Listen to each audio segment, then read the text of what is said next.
오늘부터 우리가 함께 시편을 읽도록 하겠습니다. 제 기억으로는 시편 우리가 2020년에 또 2022년에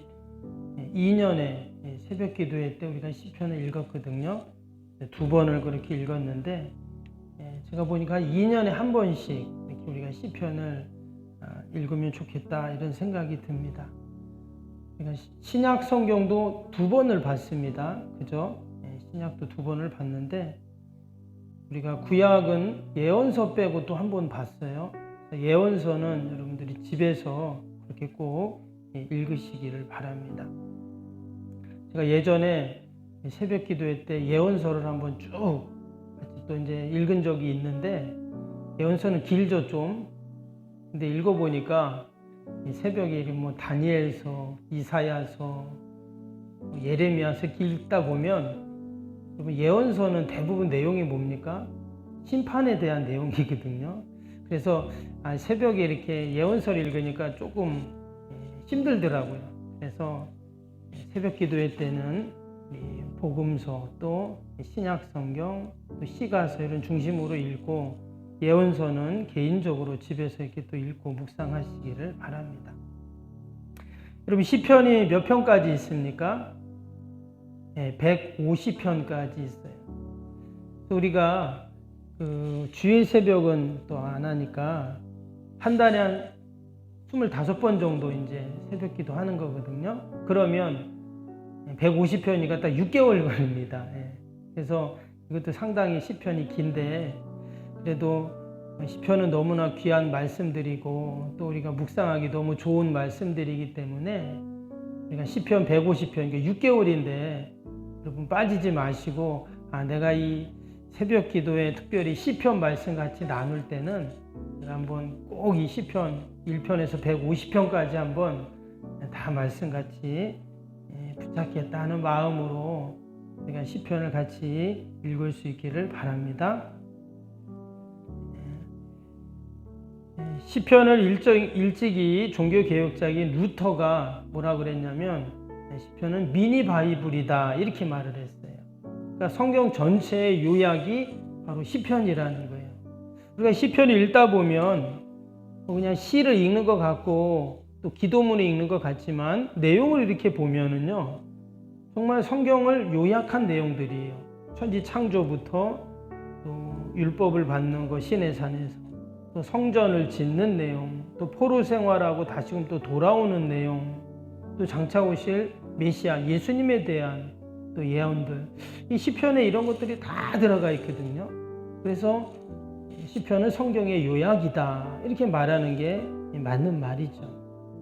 뿐만 아니라 시편에는 개인적인 어떤 슬픔, 또 괴로움, 또 기쁨, 즐거움 이런 내용들이 있는 시편도 있는 반면에 또 국가적인 내용들도 나오고 또 더 나아가서 전 우주적인 시각에서 세상을 바라보는 내용들도 나오고 그래서 이 시편은 다양한 그 스펙트럼이 상당히 넓습니다. 개인적인 것에서부터 우주적인 것까지 이런 내용이 다 포함되는 게 이 시편이에요. 무엇보다 우리가 시편을 읽다 보면 나를 향하신 그 하나님의 사랑을 우리가 경험하게 됩니다. 그래서 시편이 때로는 나를 위로하기도 하고 또 나에게 지혜를 주기도 하고 나를 격려해 주기도 하고 이런 기쁨과 또 평안 이런 것들이 이 시편 안에 담겨 있는 것들을 봅니다. 그래서 스펄전 목사님 뭐라 그랬냐면 시편은 성경의 보화 중에 보화다 이렇게 말을 해요. 우리가 새벽마다 시편을 한 편 한 편 읽어 나갈 때 정말 내가 매일같이 보화를 캐낸다 하는 마음으로 우리가 이 시편을 함께 읽으면 더 기쁨이 될 줄로 믿습니다.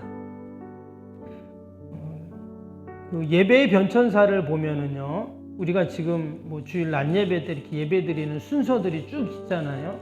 그런데 예전에는 그 예배 순서 가운데 이 시편을 낭송하는 순서가 항상 있었습니다.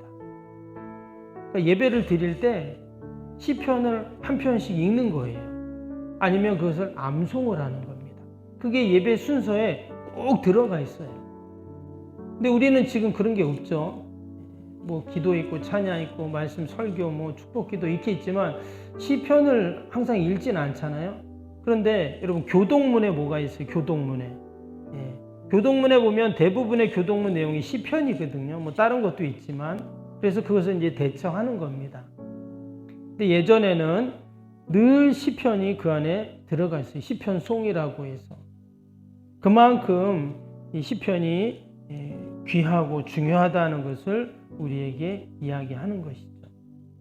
예수님도 보면 복음서에 보면 예수님이 시편을 가장 많이 인용하셔서 말씀을 하셨어요. 성만찬 그 자리에서도 예수님이 찬양을 하셨는데 제자들과 함께 이 시편송을 찬양했다. 이제 이런 기록이 있어요. 그들이 모여가지고 제사를 드리고 예배를 드릴 때 어때요? 늘 시편을 그들이 암송하고 읽었기 때문에 교회 역사를 보면 그런 자료들이 있습니다. 뒤에 보면 또 나중에 나오겠지만 113편부터 118편이 할랄이라는 시거든요. 그것이 이제 예배 때 늘 불려졌다 이렇게 이야기를 합니다. 또 우리가 시편을 이렇게 읽는 동안에 예수님도 이 시편을 읽고 시편을 노래하고 시편으로 기도하셨다 하는 마음으로 우리가 함께 시편을 읽으면 더 은혜가 될 줄로 믿습니다. 오늘 우리가 시편 1편을 읽었는데요. 시편 1편은 어떻습니까? 6절까지밖에 없죠. 아주 짧은 내용입니다. 그런데 이 시편 1편은 웬만한 성도들은 다 알고 있어요. 그렇죠? 왜? 그만큼 이 시편이 유명하고 또 너무나 중요한 시편이기 때문에 그렇습니다. 이 시편 1편은요. 시편 전체의 서론과도 같습니다. 시편이라는 집으로 딱 들어가는데 마치 시편 1편은 시편의 문과 같아요. 그래서 이 시편을 딱 문을 열고 들어가는데 바로 시편 1편이 바로 그런 역할을 하는 겁니다. 즉 뭐냐면 이제 시편 전체 150편이 어떤 내용인가를 알려주는 게 오늘 1편이에요. 근데 오늘 시편 1편이 뭐로 시작하고 있습니까? 1절을 보시면 어떻게 시작이 돼요? 복 있는 사람은 이라고 시작이 되고 있죠. 복 있는 사람은. 많은 단어 중에 첫 번째 단어가 뭐라고요? 복이라는 단어로 이렇게 이제 시작이 되어 있습니다. 시편 150편이 한마디로 어떤 내용이라는 거예요? 복과 관련된 내용들이다. 이제 이런 것을 암시하고 있는 거예요. 그러면서 오늘 1편에 보면 두 가지의 길이 나와요. 하나 뭐예요? 복 있는 사람의 길이 나오고 또 하나는 복과는 전혀 관계없는 사람의 길이 이렇게 두 가지가 다 나옵니다. 말씀드린 것처럼 바로 이게 시편 전체의 내용이에요. 우리가 시편을 이렇게 읽다 보면 다양한 주제, 다양한 내용이 나오지만 결국은 뭐냐? 복 있는 사람과 복과는 전혀 관련 없는 사람의 두 가지의 길을 계속 제시하고 있다는 것을 알 수 있어요. 어떤 사람이 과연 복 있는 사람이고 어떤 길이 과연 복된 길일까요? 예나 지금이나 사람들은 다 뭐에 관심이 많죠? 복에 관심이 많아요. 얼마 전에 어떤 80대 할아버지가 응급실에 실려 오셨는데 돌아가셨다는 기사를 보았습니다. 이 할아버지가 며칠 동안 계속 복통, 설사, 또 이렇게 토를 하고 막 그러셨어요. 결국은 이제 돌아가셨는데 이 할아버지가 무엇을 드셨나 이렇게 봤더니 우유를 드셨어요. 근데 그 우유가 어떤 우유냐? 불로유라는 우유였어요. 이게 지난 PD수첩에 나온 내용입니다. 지난주 PD수첩에. 근데 보니까 그 불로유가 뭐냐면 그냥 우유가 있는데 그 우유에다가 허경영이라는 글씨를 써가지고 그냥 집에 놔두는 거예요. 근데 그 우유가 막 6개월이고 1년 막 그냥 계속 묵혀놓는 거예요. 그리고는 거기에다가 허경영 씨 알죠, 여러분? 뭐 대통령 후보도 나오고 막 이상한 사람 있잖아요. 거기다 허경이라는 글자를 쓰면 그 우유가 변한다는 거예요. 그 우유를 먹으면 어떤 병이 다 난다는 거예요. 이 할아버지가 원래 당뇨가 있으셨대요. 그래서 그걸 먹으면은 병이 낫는다 그런 얘기를 듣고는 그걸 드셨다는 거예요. 계속. 결국은 이제 막 탈이 나가지고 그렇게 이제 돌아가셨는데, 여러분 그걸 보면서 어떤 생각이 드세요? 지난주 PD수첩에 나왔던 내용입니다. 자기는 이제 좀 병이 나아보겠다는 그 마음인 거잖아요. 근데 그걸 가지고 한마디로 사기를 치는 거죠. 근데 그냥 그거로 끝나는 게 아니라 이 사람이, 이 허경영이라는 사람이 하늘궁이라는 마치 무슨 종교시설을 만들어서 사람들이 그곳에 모여가지고 막 그 강연을 듣고 거기서 막 뭐를 파는 거예요.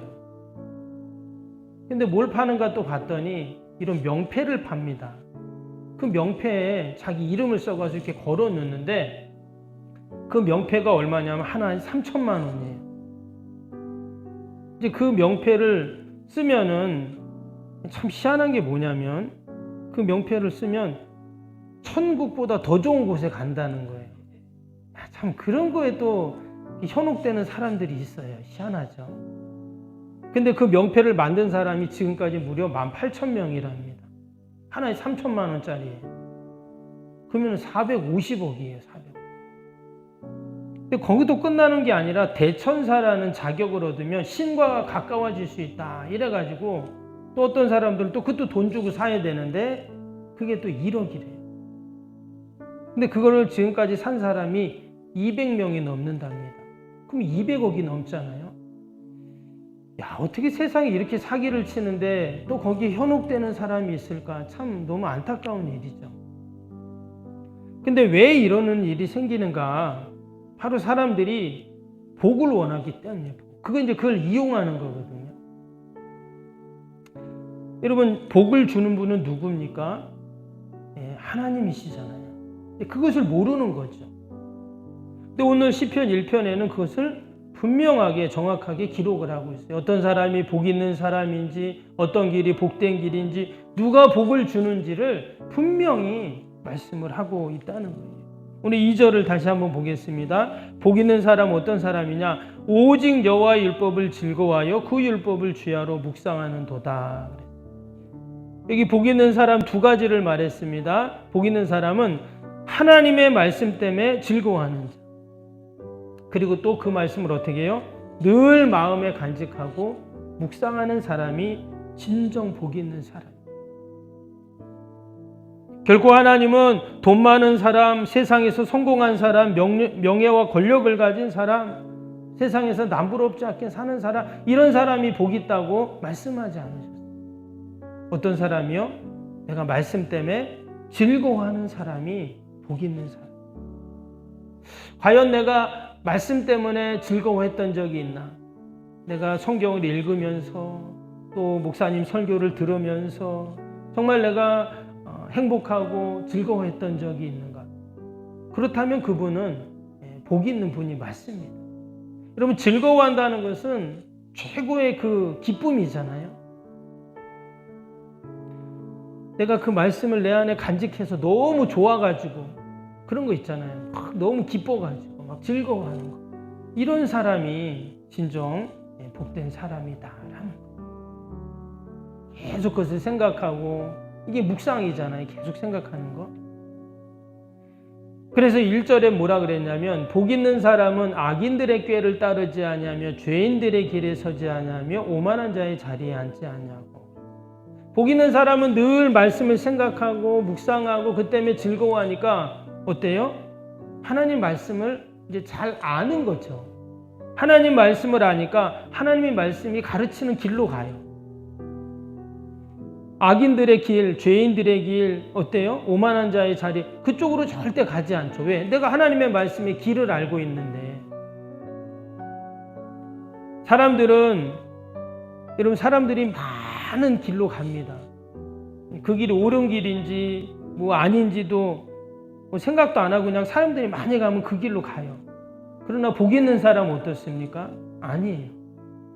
아무리 많은 사람들이 저 길로 가도 하나님이 기뻐하는 길인지 말씀에 비추어 보고 하나님께 물어보고 하나님이 원하시는 길로 가는 사람, 이 사람이 복 있는 사람이죠. 그래서 진정 복된 삶은 어떤 삶인가? 내가 늘 주님 말씀과 동행하고 말씀을 간직하고 그 말씀 때문에 기뻐하는, 여러분 이 사람이 진정 복이 있는 사람인 줄로 믿습니다. 이어지는 3절에 보면 그런 복 있는 사람은 풍요로운 복된 삶을 삽니다. 3절 볼까요? 그는 시냇가에 심은 나무가 철을 따라 열매를 맺으며 그 잎사이가 마르지 아니한 같으니 그가 하는 모든 일이 다 형통하리로다. 이 복 있는 사람을 시냇가에 심은 나무로 지금 비유를 했죠. 그래서 여러분 시냇가에 있는 옆에 있는 나무가 어때요? 당연히 그 뿌리가 그 물에 쫙 빨아들이니까 잘 자라고 잎사귀도 마르지 않고 풍성한 열매를 맺겠죠.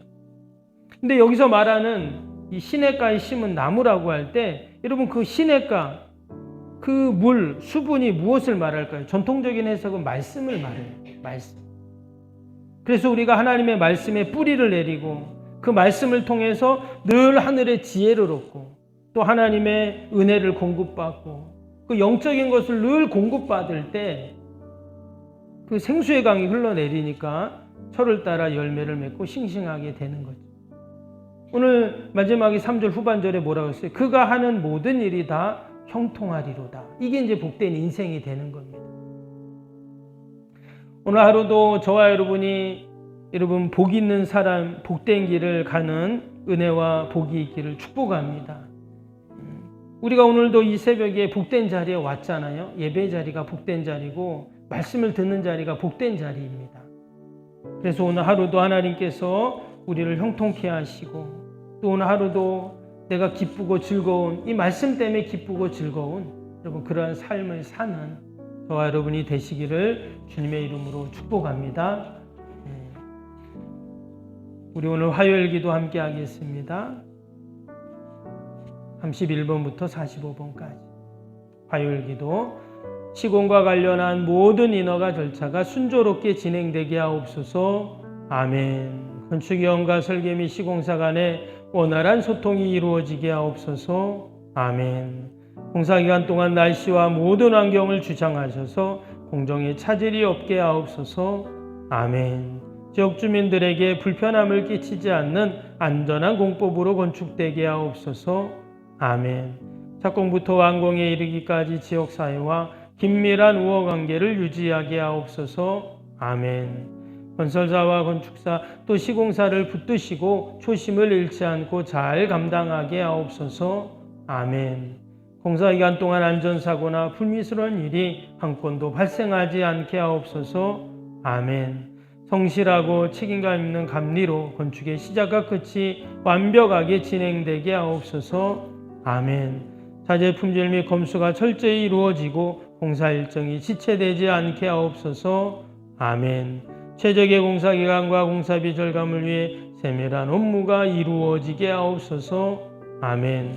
꼼꼼한 업무로 불필요한 비용 발생을 원천적으로 차단하게 하옵소서. 아멘.